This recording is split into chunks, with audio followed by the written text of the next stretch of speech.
Okay. All right, welcome everybody. We're Gym Therapy Inc. and today is February 4th and we have a really special guest today. This is Mr. Jon Perry. Good morning. He is a member at our gym and a really great friend of mine, so we're really happy to have him. And we have Justin here, you know this guy. Just talking about a few things real quick. We like to do a little discussion about ourselves and about the week before we get started. So Justin, what was your week like? I had a good week. Not much has changed since last week. We do have coming up the Night at the Races for the Indiana Midday Rotary. It is Saturday over at the Elks. There are still a few tickets available, a few horses. It's horse racing, video horse racing, where you get to bet on some of the horses, but fundraiser for the Indiana Rotary, and then we take the money from there and disperse it throughout the nonprofits in town. So it's a really good, really fun event. I call it a gun bash for yuppies. So if you guys want to join, Serve Pro, we still have some spots available if you want to get on our master service agreement. So basically, if there's a storm that comes through and we get hundreds of phone calls, you go to the top of the line. So if you business owners, if you guys want that, just come see me. But that's it. I didn't have an exciting week. I had a day off for the first time in a month, and I watched TV all day and got some wings. That was the best thing that's happened to me in a while. So those days are nice. Yeah, it really was. What about you, JP? What was your week like? Gosh. Gym in the morning and work all day. And we're healing from... I'm healing, from rotator cuff, from carpal tunnel. And the bruising is astounding. Yeah. It is, but as always, you heal very well. I do heal well. That's because I eat good food. You do. We'll get to that. Don't worry. At Greenfire CrossFit, what's going on in our world this week? The past week was just a typical gym week. Mm-hmm. You know, nothing too crazy. We had the Lou workout that was benefiting ALS. This week coming up from the 5th to the 10th, if you missed our January special of a free month, we're offering a free week for anyone who missed that. It's called our Bring a Friend Week. You can come in with anyone, or if you don't know anybody that's a member here, come anyways. You'll make friends, and you still get a week for free. So come try it out. Our community is really like no other, and we do a lot of community service work, and that's what we do here. So, and on the 10th, is going to be our Sadie Hawkins event, which is a guy-girl co-ed workout. So you get to pick your favorite person and do a little workout with them. So that's all I got for that. I can't believe you think anybody who's under 40 knows who Sadie Hawkins is. But okay. That's all right. We're going to roll with it. I'm 40 on the nose, and I barely know it. So that's what we have going on in our world. So we still have a week free. So come try it out. So we're going to talk about with Jon a little bit here. It's weird calling him Jon. It's JP to me. Yeah. About his history, his life, and he has a very interesting story, and I'm excited to dig into it. So here we go. We're going to start out with, where'd you grow up? I grew up in Western New York, a little town called Wyoming. It's Buffalo, Rochester, sort of down there, on a dairy farm. Really? Yeah. I did not know that. Yeah, about 400 acres, and Jersey cattle, and I grew up on a farm. What was your childhood like there? It was pretty good. Like I said, I grew up on a farm, so I worked all day, every day. Got chores to do. Learned how to drive a tractor when I was just a kid, and standard shift is part of my entire life. Parents? Did you have strict parents? Religious parents? I had very religious parents. They were very good parents. They were good parents. They were not nice people. Understood. Yeah. I mean, I learned the right from wrong and all that sort of thing, but religion clouded their views in a lot of ways that as an adult I found was... We have a lot of people that are like shirt off their back, but also get out of my yard type people. I understand that a lot. Yeah. It was a good childhood, and when I was done with it. I was ready to go. There was no way they were going to convince me to work on the farm for the rest of my life. So. What year did you graduate? 1973. Okay. Right. Yeah. None of you were born, were you? No, not yet. I just 10 years ago. So at that time when you graduated, growing up, I'm assuming that you realized your sexuality. Oh, yeah. And what age did you realize that you were gay? I knew I was different at like 8 or 9 or 10, somewhere in there. Yeah. And it didn't really, there were no labels for that sort of thing. Correct. In the 60s. You know, it was a very odd time to grow up, you know, because there was a huge movement of sexual liberation in the 60s. That wasn't part of it. Yes. Yeah. Did you just see like a young Dean Martin and was like, that guy's hot? Yeah. Yeah. Yeah. You know, and I enjoyed, you know, I noticed things that other boys didn't notice. Yeah. Yeah. And that was, you know, and it had not only to do with people, but with, you know, looking at a design of something and going, that's, you know, and other people are like, what are you talking about? I love that. And so did you realize that you wouldn't be accepted in your family? Oh, pretty much. Oh, yeah. Yeah. Was that kind of what leads into our next question of enlisting in the military? Yes. I knew that, again, there was no way I was going to grow up and be a farmer. You know, not that I have anything against them. I think they do, you know, we wouldn't be here without them. But, you know, that wasn't my thing. And I was not a terribly smart student. So that seemed like a very good thing for me to do, to get off the farm and get away from all this background noise that I didn't really need to have in my life. And what branch did you choose? Air Force. Yeah, I wasn't going to be, you know, gun fodder for anybody. No. Yeah. And they, you know, I worked on microwave electronics for F-4 fighter jets, radar. That's incredible. Yeah. I did a temporary duty assignment in Germany for a while. It was a lot of fun. I had a great time. What years were you enlisted? 73 to like 76. Okay. Yeah. Were you afraid of enlisting as a gay man? Nope. Not at all. Nope. Good. That was the don't ask, don't tell era, right? Oh, actually, it was before that. It was before that. Way Okay. before that. Yeah. And you had no reservations about that? Like, you weren't afraid? No, I really wasn't. That's impressive, because I just would assume that it would be a scary thing to enter into. Oh, the scary thing was staying on the farm. Yeah. That's true. I can see that. You know, that's one thing that I've discovered when we moved here, was the gay people that are here and stay here and grow up here and become adults here. Can you use naughty language? Yeah. Are really fucked up. Yeah. They are really, really not. So surprising how deep in the closet these people are. They're afraid to come out there, and they're come out. adapting to their environment, which is staying quiet. And alcoholism is rampant. You know, it's really not good. Yeah. We talked about this, like you and I personally, a couple of times of growing, you know, being gay in the 90s and how scary of a time that was. Do you want to talk about that a little bit? Well, I have quite the story about that. 1,000 years ago, I met a fella at a party.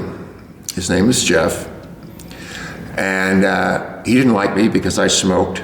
And yeah, I know. And I thought he was sort of a self-absorbed asshole. But about a year later, we got together again. And then we dated for a while. And we spent 14 years together. And he's actually the one who taught me how to do what I do, which is restore pianos and things. So in 1990, Jeff was diagnosed HIV positive with AIDS. And Jeff was a piano performance major at Fredonia, a SUNY system school up in New York. And was a great guy, but he had an artist's temperament and could be a bit of a pill from time to time. Mm-hmm. But, you know, he was diagnosed in 1990 and then finally passed away in 1992. So it was 2 very challenging years in there, along with everything else. And not only that, but when he was really sick and needed hospice care, it was difficult to get nurses to come and deal with him. Yeah. So I did a lot of it. He had a Groshon catheter, and there were these, I don't know what they were, what the medicine was, but they were these plastic balls about this big around, were pressurized with medicine in them, and I would hook it up to him. It's an IV. Yeah, it's an IV. I had pneumonia when I was a kid, and they sent me home from the hospital with, it looks like a baby bottle with a little pice of, with like a bladder inside it. Yeah. And I would have to give those to him because no one else would do it. Yeah. It was a challenging time. I learned a lot about people. Were you afraid? Was I afraid? No, at that point, nothing bothered me. I'd stepped up to the plate, and it was, Good for you. Yeah. And I think with media at that time too was like the fear mongering my God, yeah. You think that just being in the same room from someone that you were going to get it, and people were terrified, and you watched like people dying, and it's a horrific way to go. After he died, we decided to sell the house because we were going to move down here, and the real estate agent was telling people that he had died of AIDS. Yes, so people were not coming to even look at the house, and it was a nice house. And so we fired her immediately as soon as we found that out. And then we hired a gay real estate agent from Buffalo, and he sold the house in 2 days. So it was amazing how that works, right? Oh boy. So, what brought you here to Indiana, PA? Well, someone that I knew through Jeff was in the piano restoration business down here in Indiana, actually East Run, which is northern Indiana County. And they had known each other for a long time, and when I came on the scene, we would come down here for weekend parties, and we had a lot of fun. But then when Jeff died, Jon was also HIV positive, and he said, he knew his time was short. He said, I want you to buy my house. And I said, why in the world would I want to live in Indiana, Pennsylvania? But that was the wrong attitude to have. So Bill and I moved down, and that's your current partner, your husband? Yeah, current, don't use current. Yeah. Well, we were talking about past, so we're talking about now. Your husband, Bill. That might offend him. I love you, Bill. So Jon had built this fabulous facility down here. It's 10,000 square feet. The house is huge, and we're very lucky to have it. And a big workshop space that I can do my pianos, and Bill has a big car collection, and so we were very fortunate to have this space. And I said one night to Billy over dinner, said, "Do you want to move? I'm moving. Do you want to come with me?" And he was like, "Yeah, I guess so." And he was hired immediately by Dowd's in Plumville. Because Jon had known them, and we moved here on a Saturday, and Monday he went to work. That's awesome. So it worked out very well for us. They took very good care of us. And your house, it's like the Clue house. Like you go inside, and we had a murder mystery night there one day as a group thing for the gym, and it's just an incredible space of history and town history. You kept the town history alive with the library books there, and some of the upholstery on the walls is from old churches. And well, Jon was a big recycler, and so there are a lot of things from in the house that were like the Manus Theater, which no one will know where that is, but it was in town here. I think it's where the there was a yoga studio there now, in a pizza parlor, but there used to be a theater there, and on 6th Street. Yeah. Okay. The Proscenium Arch curtain is the covering for my dining room. Yeah, it's an incredible space when you go in. It's just like breathtaking. So you talked about a little bit about what you do for a living. Do you want to go into that deeper? Because you are humble about this, but you're one of how many people in the world that do this? Oh, probably half a dozen or so. Wow. Yeah. Here we go. Well, I restore what are called reproducing pianos. They're player grand pianos that play with expression like an artist. So you put a roll on, and it's coming along, and it does indeed play with expression like an artist. And this is exactly how Mr. and Mrs. New Money in 1926 got music into their home, because at the time, the phonograph was in its infancy and the radio simply didn't exist at the beginning of these things. So you could hear Gershwin play for you, or Rachmaninoff, or Paderewski, or Godowsky. All the heavy hitters of the early 20th century were recorded for these things. So they're very interesting, they're very intricate. They work from vacuum that is created by a pump up underneath the piano. And I have a collection of probably 10,000 piano rolls for... And how long does it take you to restore one of those 2 years. typically? Wow. 2 years of this time. Yeah. It's incredible. And then having an issue like that with carpal tunnel yes. set you back a little bit. Yeah, I was working on something yesterday with it. Very careful with his hand. Yeah. I'm not there to watch him there, so watch it's me frustrating. Yeah. So, talking about living in this area and understanding that it is a different, how do I want to say this? It's a hard area as far as progression, as far as opening minds and understanding that not everybody is going to live the way you do. Have you experienced any type of like hate crimes or things that made you fearful? I'm not sure that anything actually makes me fearful, because I have a .40 caliber pistol that makes me all the time. But things have happened. When I was running for township supervisor this last time, our mailbox took quite a beating. And when we first moved here, there were some issues. Every once in a while, you'd go out the front door and there'd be some roadkill that someone had tossed on the front door. That's wild. Yeah.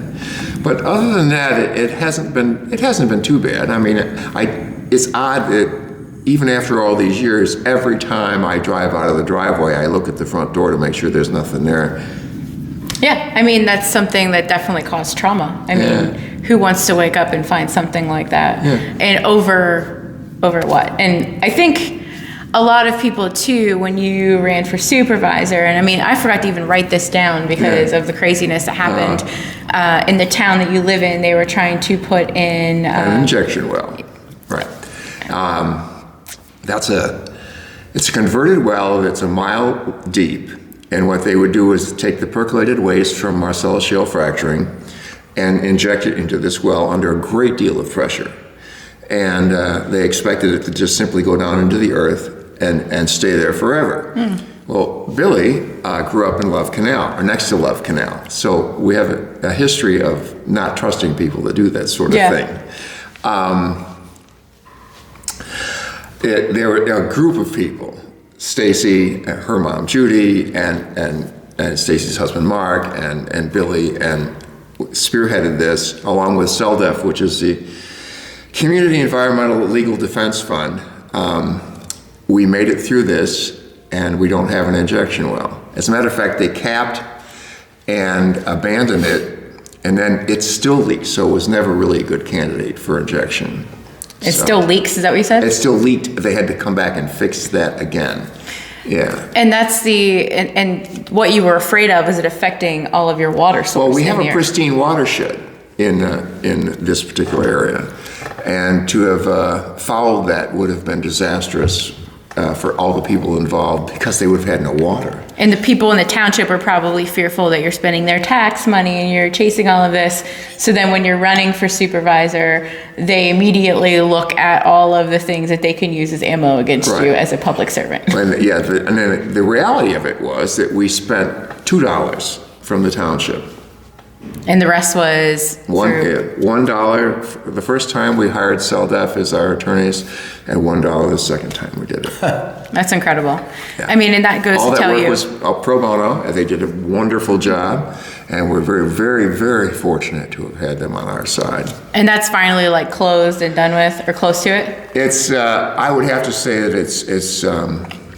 it's very close to being over, but I never say it's over, because you just they don't can know. always surprise you with something. Yeah. And the surprising thing, I think, through all of it, for me on my side job, that I have a water operator's license and I work, you have to deal with DEP a lot. And just knowing that DEP was backing this company doing the injection well when there's a watershed around was mind-blowing to me. Well, the DEP was suing us for trying to protect our water supply. I remember astounding. It was astounding to me. Yeah. It really was, because if they go into a site at a creek from a wastewater plant and there's a dead frog, you would get fined for that as a water plant or wastewater plant. It just blows my mind. But we're able to put people at risk, their drinking water and how they survive. Yeah. We've done a lot with this. It's been a dozen years, and we've made many trips to Harrisburg for court cases, and I've been deposed by attorneys, which are just brutal. It's terrible, isn't it? Yeah, yeah. That's sitting down for a deposition is probably one of the scariest things. Yeah. So going back a little bit, if you had advice to offer anyone in the LGBTQ community living in a community like ours, in this kind of smaller area, smaller minded area, Christian focused area, what advice would you give them? Be who you are and don't take any shit. I love that. You don't make yourself small for anybody. No. You don't. You are who you are. Yes. And you don't need to parade it, but don't be afraid of who you are. I love that. Yeah. So I think my first my first question is my favorite question. What made you try CrossFit? Well, there's two different stories. You know both of them. Yes. Actually, I was going to Tammy Garzarelli's class at Uptown with Stacy, and that was going along well. I had lost weight, and there's another good story before that. But Dave DeLeo, is that how you say his name? Dave DeLeo. Mm-hmm. DeLeo, and Ryan Cook started Uptown CrossFit, I think it was the name of it at the time. And like the second week they did it, I heard about it because it was in the same building. I thought, I got to try this, and so I tried it, and I just hooked immediately. I mean, the aerobics class was fine, but I really wanted something that was challenging, and this is certainly challenging. And your demographic in the aerobics class is probably all women in those classes? Yeah. And then you got to go work out with and I know it's harder for you because you are the abnormality in this area of people in their 60s working out. Oh, yeah. So intensely working out. Oh, yeah. So getting you into this gym, you are there with people in their 20s and 30s. Was that hard at first? I think your personality it's never is not. really been hard. No. You just do it. Yeah. And there are some people that you hear they struggle with going into a class of younger people, and I always think about you, and I'm like, he just does what he just comes in and does it, and it doesn't bother him. And you see people as people, and that's it. You don't see them as age and sex and all of that. I feel like you just see people as people to be supportive with. Well, I was talking with my friend Kevin the other day about we're going to do a Spartan race. Mm-hmm. And he's like, oh, you got to pick up this weight. I said, no, you don't have to pick up that weight. You pick up, whatever weight you think you can carry, and then you do it, and then you put it down, and you go on to the next thing. Because, I can't compete with Eric. Come on. Travis, and they have all these young guys that are just, okay, well, fine. You do what you do, I'll do what I do. And I think that's the common misconception where, we had that when Justin first started, had that the little ego trip of Justin from high school, Justin thinking he was still high school Justin when he came in and picked up, and I was like, Justin, it's too heavy, you need to go down. Yeah. He's like, well, I could squat. And I was like, in high school, you could squat that, Justin. We're not in high school anymore. You haven't lifted for 7 to 10 years. Let's adjust it. I think, 20 years. 23, something like that. Yeah, because I'm going on my 20-year reunion. So you were sporty in school? Yeah. I was not. Yeah. I was not. Were you sporty in school? Dance, cheerleading, gymnastics. So sort of. Yeah. But it isn't like you were in the girls' basketball team. No, that was not my bag. But he was the quarterback on our football team. So, track, baseball. Yeah. Okay. I remember it was right there against the wall. I was doing a handstand with my feet up against the wall, a wall walk. And I was like, what are you doing? And then about 3 or 4 in, I was like, you know what? You're actually doing it. So just keep moving. Yeah. And a lot of that too, is just I think where a lot of people in CrossFit, where you hear about people getting hurt in CrossFit, is because they come in and they try to go too hard on their first classes. And we've pushed it back. We're like, hey, I understand you want to go heavy. It comes with time. And I share my own journey. I just shared something the other day of like down in the vault where we started together. Yes. I had 45 pounds on a bar to overhead squat, and now that was in 2012. Now in 2023, last year, I overhead squatted 200 pounds. It doesn't happen overnight. No. It takes time and it's slow progression. And I think because it's so exciting seeing people in January come in and they're like, I want to do this. I want to get after it. But you have to be like, slow your roll. Yeah. Don't hurt yourself now because then you're going to be out 3 or 4 more months. Or you just be like, oh, screw it. I'll try it again next year. And then that puts you further in the deficit that, chips away at your longevity.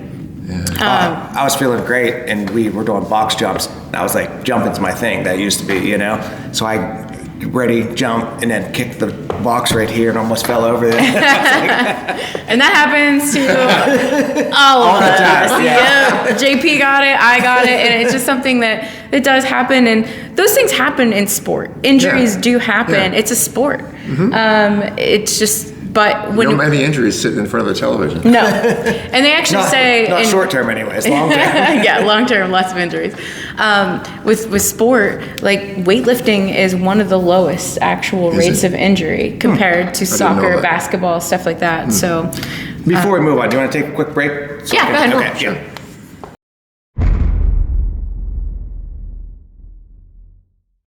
Okay, we're back from a little break there. So we're talking about CrossFit. What is your favorite thing about CrossFit? I assume you mean not lifts. You get anything that you want. You can tell me your lift and what about the actual. Okay. Well, deadlifts. I like deadlifts and rope climbs. 68 years old and loves rope climbs. Yeah. My favorite thing about CrossFit, and this is tired, but it's the community. Mm-hmm. Everybody says that, but it's true. So I was actually watching, I was telling you, the CrossFit Health Summit. They had this summit where you could, they have all these doctors on the panel, and one doctor said like one of the most leading reasons of death right now is loneliness. And he said the one thing that affiliates should be doing is leveraging community and what the community does and bringing people together, and how your oxytocin and your dopamine levels all rise when you're doing something with people that you like and doing it together and high-fiving after class. Like that's the stuff that you should be leveraging, and that's the good stuff.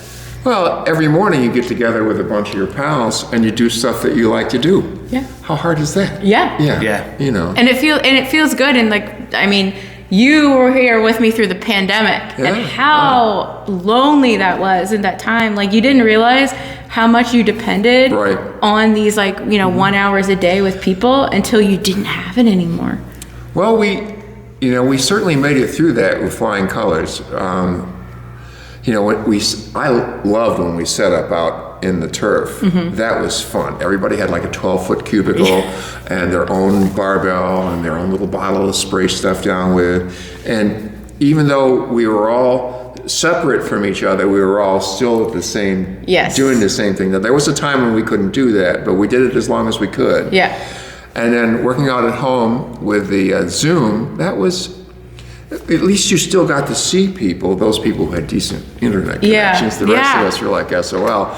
But yes, it was lonely, and boy, were we glad to be back. I remember after being on the turf for a while, all separated, a group of people just like, can we just get in the same room? Can we please go back into the gym? And I was like, you know what? If you guys are comfortable, you're ready, we'll do the best that we can. And you think about that, what we were doing and still staying active and healthy and exercising is like what kept us safe through it all. I mean, we really were lucky. Yeah, it was fun to do it at home. It was interesting, and the dog was there, and you could listen to whatever kind of music you wanted to. Yeah. But it was it's the coming in and just everybody's so happy to be here, and you check your ego at the door, and it's just such a wonderful, tight knit group of people that are great. Good. And they're all different walks of life. Oh my God, yes. Everybody, like, we have people of all different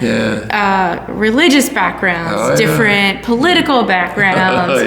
Everybody, and like, that shit doesn't come in here. Yeah, our question right here is, do you feel safe and accepted? I think you answered that. What? Question right here is, do you feel safe and accepted at Green Fire CrossFit? I think you answered that. Yeah. Don't fuck with me here. Yeah. And talking about our community, I think if you come into our gym and you look up on the ceiling, there is a flyer, a banner hanging there that says Jon Perry, the Noble CrossFit Games in 2021, and he finished 8th in the world in the 65 plus division. So that was a moment of growth for me. We all had a great time. Just stepping into like seeing you do something I knew that you were excited to do. Oh yeah. And watching the people in this community that like I've spent at that time a little under a decade getting together and kind of growing, and watching them all come together and rally with you and help support our trip, because it wasn't cheap to go there to Madison, and everybody just coming in together and pitching in, and we had t-shirts and selling stuff like spots on the t-shirts to different local businesses that were like, yes, how can we help? Oh wow. And do you remember like just that feeling of everyone wanting to see you succeed was incredible. Along those lines, the community in East Run did the same thing.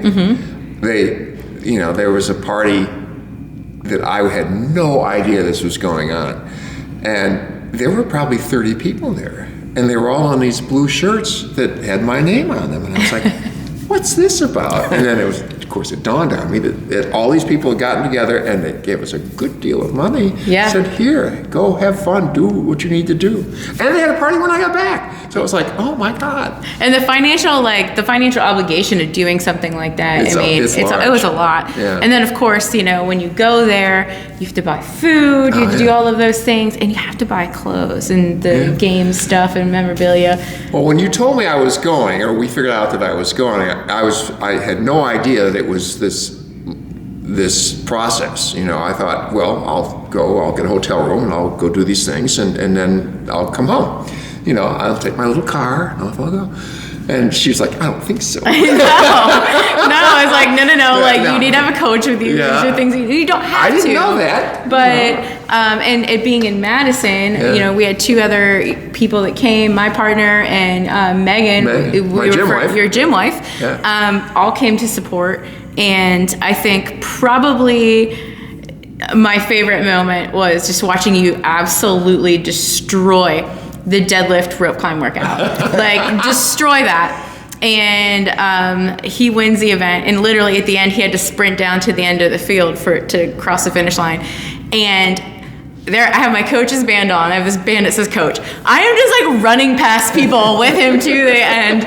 We all get to the end and we see him, and he got to talk on like the Jumbotron, and they ask him questions. And it was just one of those things that stand out in my mind. I will never forget that. And I think that was a fun day. Second one was you standing in the Coliseum, which if you're a CrossFit fan, the Coliseum is where you see everyone do the crazy lifts and the heavy lifts, and it's like the coolest place to be. It is. And just seeing JP standing there with his rainbow two-pood belt on and just like representing, and that for me was probably one of the big deals. I think that was an important thing for me to do, because I wanted other CrossFitters, and mostly young people, other CrossFitters, to know that there's somebody out here doing this that is part of your community. Yeah. And I think that kind of answers one of the other part of the questions is you feel accepted in the CrossFit community. Like, the whole time we were there, everybody was awesome to us. Like judges, volunteers, and they were teasing him, and she's like, "Oh, you're not going to charm me through this one, Miss Spirit." And it was just so much fun. That was fun. And it was a really cool experience, I think, for everybody here. Yeah. And going back a little bit, I don't know how I forgot this part, but you are a cancer survivor. Yes. Yeah, I had, when I turned 50, I discovered that I had bladder cancer. And, I just bumbling along in my life, not thinking that anything like that's going to happen. And it was like, holy cow. Okay. So we had a great doctor, Ron Rubinko at UPMC Shadyside, and he took very good care of me, and his staff was excellent, and we got through it. But then there was a 2-year period after that where, and this is very uncharacteristic of me, I was like, oh, poor me. I did and leads into this story.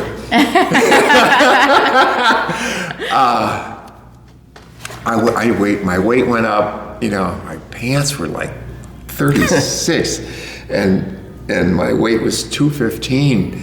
And one day I was standing in front of the mirror looking at myself going, oh my God, I wouldn't drag that home and fuck it. Why would anybody else? And that's when Stace and I started going to Tammy's class, and I started losing weight, and I discovered CrossFit, and it's always been, since it's been a great journey since then. Tammy's the best. She's in Rotary with me. I really like her. Oh, I did not realize that was her. Mm-hmm. Yeah. I've always gone to a gym as an adult. After I got out of the service, I started going to Hawaii at the town I lived in, and I met a bunch of great people there, and so I have lifted weights for a while, but the community that did that, there was like 4 of us. Yeah. It wasn't real big, but then this is just incredible. And there's something about performing movements at high intensity that just, your body just responds to it in a different way. And everyone's intensity level, when we say high intensity, when we describe CrossFit, I think it terrifies people. They're like, intensity is not for me, but you make your own intensity. Yeah. My intensity is different from JP's, different from Justin's. We're all at different levels, but when we're pushing that threshold and we're pushing ourselves, it promotes change. Not only physical change, but mental. And, you look at these situations where you're doing hard things and you're like, I can handle whatever life throws at me. And life has thrown some real shit balls at me. and I've dodged them and got out of them. And I think it's just from that mentality of, I don't quit. Yeah. I don't put a DNF on the board. I will finish. I will drag myself to the end of it if I have to. I don't think I've ever not finished a workout. Me neither. Unless I might have stopped it, like if I started one at the very beginning and I was like, oh, this is feeling tight and tender, I'm going to wait. I've taken weights off. Yeah. But never have I started a workout and just been like, this isn't for me. I've also looked at my leg and go, God damn it, that's bleeding. Let's go. Yeah, we have our own Band-Aid reserve just for JP here. Yeah. What advice would you give to someone your age about starting a fitness journey? Because 68, I think people, when they hit even 50s, they're like, no, well, I can't do that. I'm in too much pain all the time. Well, my advice would be do it. Just do it. Start off easy. Again, check your ego at the door and just listen to your coach. Yep. But definitely do it. I had a conversation with myself a couple weeks ago on the way in to CrossFit, thinking that, damn, I'm going to be 70 pretty soon here. I really need to keep this going because I'd like to be doing this for at least until I'm 80. I'm going to go for 90. Okay, but I don't know. I'll be the fittest old fart in the That's nursing home. right. But the point is, I want to be able to keep doing something. Yeah. At that point, I know I'm not going to be able to do, heavy lifts like the kids do, but you still lift heavier than most of the kids when it comes to deadlifting. Well, yeah. What's your deadlift PR? 405. Not 405. Yeah. And I think the purpose too, we have to remind ourselves, is the purpose is for you not to be the fittest old man in the nursing home. Yeah. It's to be the fittest man not living in a nursing home and living on your own. Yeah. And having that independence, because from experience of watching, people I love pass, when their independence is stripped away is the hardest part. Yeah. When my grandfather stopped driving, it's when he started going downhill. It was time for him to stop driving. Grandma was navigating and he was driving. She's like, turn left, turn right. Yeah. So thankfully he stopped driving. Yeah. But, losing the vision for him was a hard thing, and that took away his independence. So, like, you have the sound mind, you have vision, you have all of those things that are going to keep you going. And I think that goes because you chose a healthy lifestyle pretty much all of your life. But that doesn't mean if you haven't had a healthy lifestyle that you can't start now. It's never too late. Definitely start now. It's never too late. How long did you smoke? Pardon me? How long did you smoke? Oh, I think I smoked for about 12 years. Okay. Yeah. All right. Yeah. And it's amazing how you can heal your lungs too. Oh, yeah. It's amazing how your lungs heal, but this doesn't heal. Yeah. All these wrinkles and stuff, that came from smoking, and they're not going anywhere. I smoked when I was younger too, and even though my grandma had COPD, all of those things in that age where it was like cool to do, you didn't really think about it until she passed away from dying of COPD. I was like, what the hell am I doing? Like, I just watched this woman live a terrible last few years. Why am I doing this? And I really had to just throw the cigarettes out and stop. But it's not easy. When people say like quitting smoking is super easy, I did not have that experience. I did. I struggled through it. Like, it was hard, and it took me just being like, you're going to be a bitch for about 3 weeks. And I was, and then I was okay after that. But sometimes some situations just demand a cigarette, Yeah. New Year's Eve, champagne in one hand. I do not endorse that. I do not endorse that.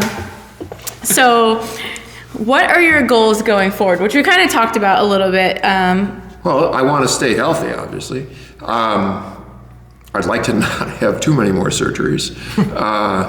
I've had rotator cuff, carpal tunnel. I've had some releases on both elbows. And do they think some of the from the lifting of the player pianos and doing pulling pumps? I think about how Jeff and I used to move pianos. We'd take a Steinway player grand, which is about 1,200 pounds, and just set it up on a pickup truck, and then pick it up and slide it in. Oh gosh. The two of us.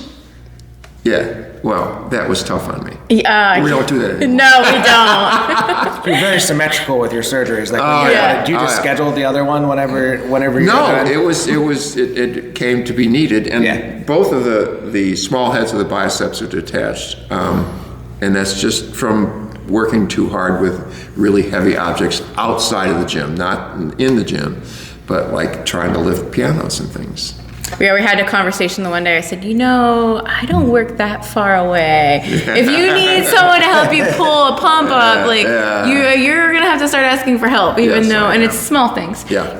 Or you're really good at rigging stuff up. I feel like you can make a little crank that'll help you. I do make a lot of little tools for things like that. Yeah. So it's just, as we talk about here, sometimes working smarter, not harder. There you go. Yeah.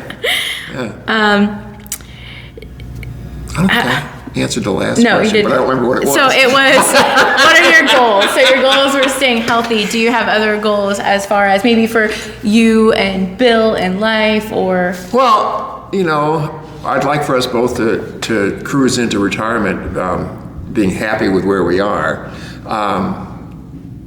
So we'll see if that works. I'm pretty happy. Bill is happy enough, I think. Yeah.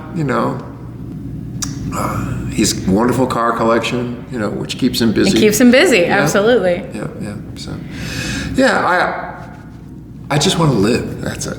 I want to be able to enjoy every day and have some fun along the way and travel. And I think you do a pretty good job of that. You're 68, just signing up for a Spartan race. Yeah. Not local, going to North Carolina to do it, Yeah. It will be fun if we can get back to the games at some point. But I think they're different now. They're separated. Yes, so they change it up now where age qualifiers are going to be held by the legends. So where does that start? Is that like 35 or 40? I think they have the divisions just like they would have. Yeah, but there's the games things from the 20 to 35 group, right? I don't know, to be quite honest with you. The only masters I've been focusing on are games level or you, so I wasn't really looking as far as the other age demographics. So I know for sure that I don't know about the 35 to 39 or up to 40s, if they're all handled by legends or if it's just is that in 55 Fort Worth plus. I don't know. I think that information is going to come out as we go. Yeah, and same with like Jasmine's adaptive division is now handled by Wheelwad, which I think is a good thing. Because I think you guys are going to get more exposure. You're going to have the recognition that you deserve. That you didn't kind of get at the games because of. I don't know, the swag was fabulous. Swag was fabulous. A lot of it, I think, is just the expenses of broadcasting and recording and paying everyone to do that. So hopefully, this will be actually better. I was sort of surprised when I got back and found out that people were able to watch the like rope climb deadlift thing. At home here. Yep. I was totally blown away by it. That was that was a cool experience, and people were. When we were there, I was getting text messages, and like Corey Smith sitting in his room, in his office. He's like, I'm screaming in the office, like, go, go, go, go. People are like, what are you doing? Oh, boy. So during your life, have you experienced some mental health struggles? Some minor, very minor. In the grand scheme of things, very minor. Part of it is, you second guess some of the decisions you've made in your life about where you are and where you want to be, and I think everybody does that. And it's so yes, but nothing really earth-shattering. Yeah. Do you attribute that to your healthy lifestyle, probably? To my what? To your healthy lifestyle. Oh, yeah. I'm very positive attitude, but every once in a while you're like, shit. Yeah. How do you approach them when like those things come up? Well, I'm generally a little Mary Sunshine, and other people around me aren't. Aren't always, yeah. Yeah, so I try to, trying to keep the positive attitude.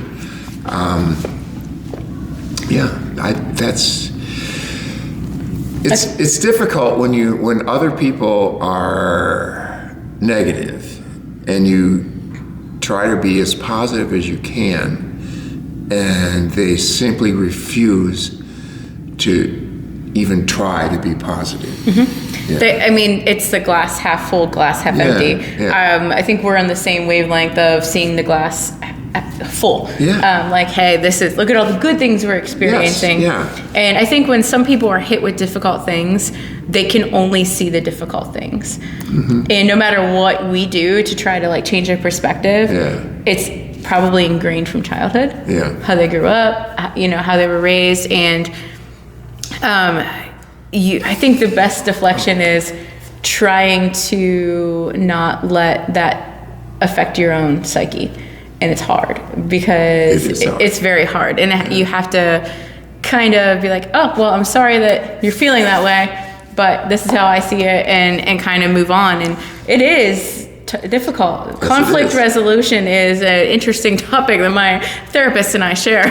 And we have different ways to approach it. And everyone in your life has a different way of accepting the information you bring to them too. Like, criticism, constructive criticism, it's a tough thing, and approaching them is it's hard. It is. It absolutely is. And any advice you want to give for anyone struggling, be it in the LGBT community, feeling accepted, or with mental health? Well, in the LGBTQ plus community, you just have to accept who you are and roll with it. And accept that not everyone is going to be along the ride. And This is one thing that really is hard for me. I know that your family hasn't spoken to you since you came out, and it breaks my heart because like you're probably one of my favorite humans. Aww. And the fact that like they're missing out on such a gem of a person just because they saw the black and white of a situation. And it's sad. It's really a sad thing to see that but it's their loss. Like they missed out on watching you become like this fantastic human that helps other people. And you won the Spirit of Green Fire. We had a little award ceremony and everyone voted, and JP won because he's one of the people that as soon as you walk in the room, like you were the first person to spot a new person, walk in the steps and say hello to them every single time someone new is here. And you always make people feel welcome. And I think part of that is because of the trauma you've experienced of not always feeling welcome. That you don't want other people to feel that way. And I think that that's a incredible thing that you kind of turned that trauma into empowering and helping others. And if you realize that or not. Yeah, well, I don't know if I realize it or not, but I want people to come in because it's really a difficult decision to walk in this door, you know, or any gym. I mean, but it's a really difficult decision. The first day to walk in and go, oh, I'm doing this, you know. And so when you walk in the door, you don't want to be ignored. You want that person you want to focus on them and say, y'all are welcome. Come on in and let's be part of this and let's have some fun. Yeah, absolutely. And it is fun. I really want people to have a positive attitude. Yeah. When they get in here. And as far as like the, you know, LGBTQ community, anything that you want to say to people that are struggling right now, like any advice that you have of what helped you or resources that you used when you were going through tough times? You know, things like that, resources were not available at the time I was going through that. You know, there are a lot of resources now. I assume the internet has opened up opportunities for people to learn. Online forums, to learn about things.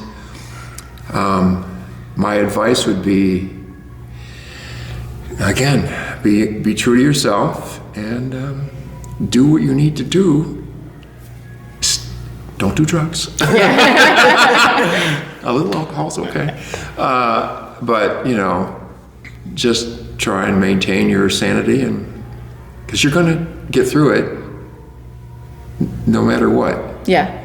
You know, and don't think about not getting through it, because that's when things start to go south. Yeah. And when you do, like, Google the different places out there that will help you. I mean, we're talking with a group right now that works in different counties, Indiana being one of them.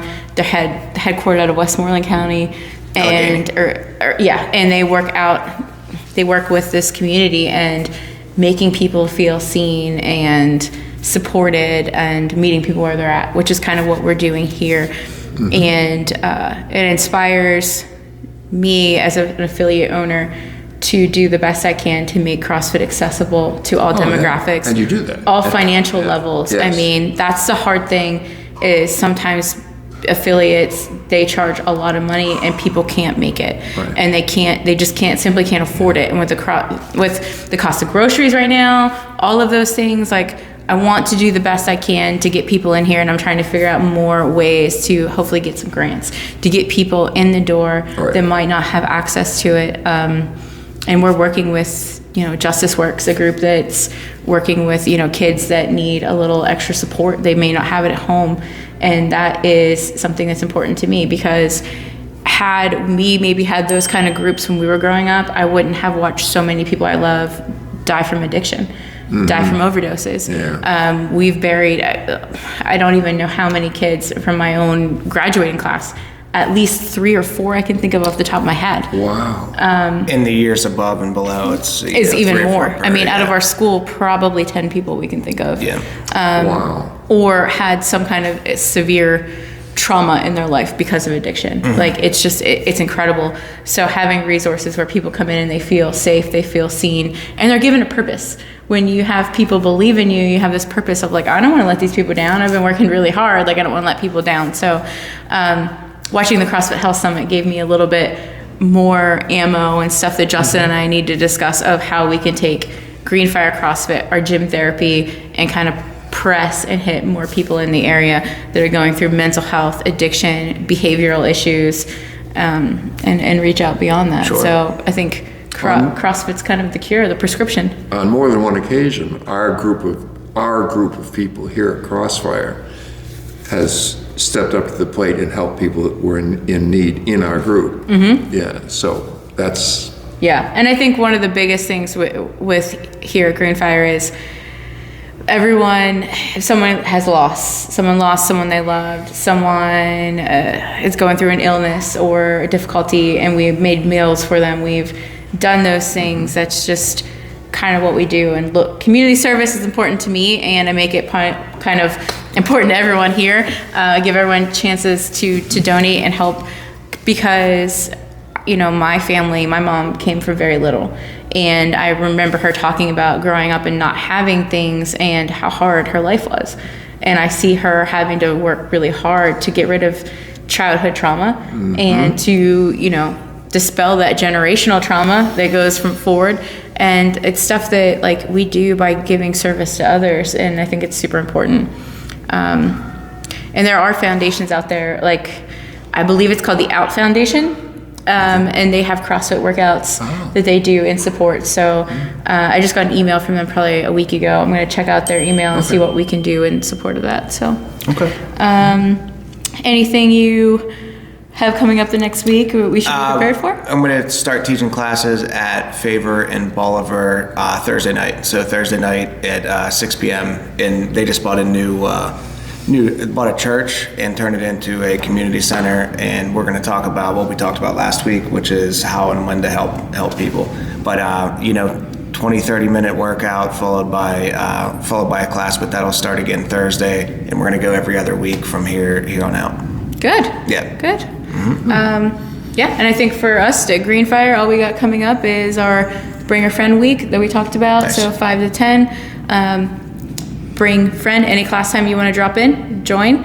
And then our co-ed partner workout, and that will be on Saturday at 9 a.m. And it's going to be a little Valentine's Day workout, so wear red. And I think that's it. Okay. I thank you so much for coming on and talking about this. My pleasure to be here. I think hearing success stories and hearing stories of people getting through hard times is really, really important, and sharing that. It's hard to be vulnerable sometimes, and we appreciate you doing that. Oh, my pleasure. And you're one of my favorite people. I'm so glad that you're shucks, here. ma'am. All right, guys, thank you so much for joining us. And number 8 in the world, 2021, Jon Perry, right here. And we're going to see what happens this year.